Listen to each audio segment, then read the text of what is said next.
In this lab, you need to configure a GRE tunnel. GRE, or Generic Routing Encapsulation, is a tunneling technology that allows you to create point-to-point tunnels over an IP network such as the Internet. Multiple protocols can be encapsulated over GRE, and you can run routing protocols across a GRE tunnel. The disadvantage of GRE tunnels is that they don't support encryption.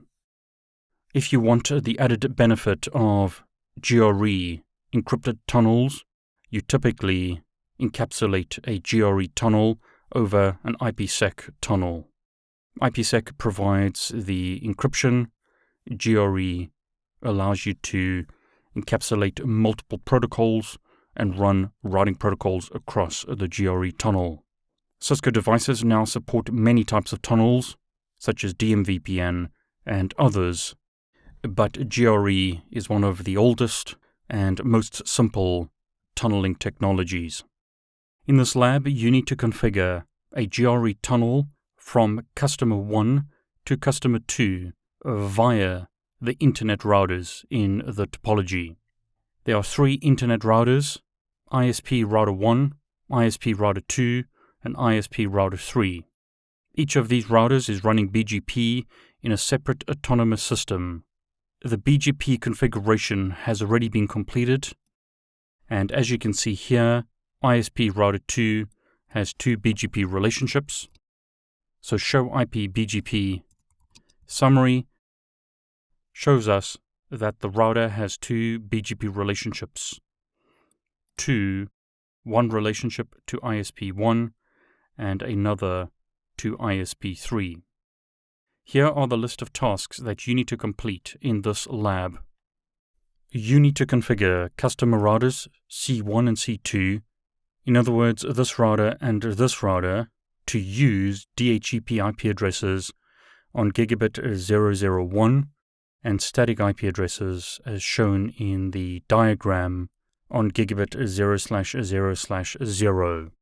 The ISP routers, ISP1 and ISP3, have been configured with DHCP, and these routers will allocate IP addresses to the customer routers.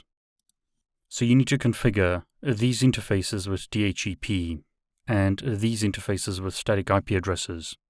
You then need to configure a DHCP pool on the customer routers to allocate IP addresses to the PCs. So, on customer router 1 and customer router 2, create a DHCP pool and allocate IP addresses to the PCs in these subnets. Ensure that the PCs learn about their default gateways. In other words, PC1's default gateway will be customer router 1, PC2's default gateway will be customer router 2. You then need to configure a GRE tunnel between C1 and C2 so that PC1 and PC2 can ping each other using RFC 1918 addresses. Network 10 is an RFC 1918 address. So these PCs will need to be able to ping each other via the GRE tunnel. Use a tunnel interface of tunnel 0 on both customer 1 and customer 2, and use IP addresses of 10.131 and 10.132 on the tunnel interfaces. To enable routing between customer side 1 and customer side 2, you need to enable EIGRP in Autonomous System 100 and advertise this network via the GRE tunnel to customer router 1 so that the router and the PC can ping both this IP address as well as PC2. This network also needs to be advertised via EIGRP through the GRE tunnel so that customer 2 and PC2 can ping both this IP address and PC1. So as a verification, make sure that the customer routers can ping each other on their gigabit 000 interfaces and that PC1 and PC2 can ping each other. These routers in the Internet, such as ISP2, will not learn about the 10 network. They should only know about the 8.8 x.x.x networks. 10.0.0.0/8 is an RFC 1918 or private address.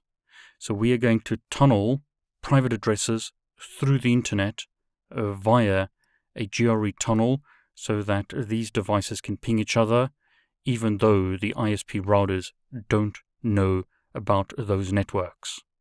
So, can you complete this lab? Download the attached packet tracer file and see if you can complete the lab yourself. Otherwise, watch the next video where I complete the lab.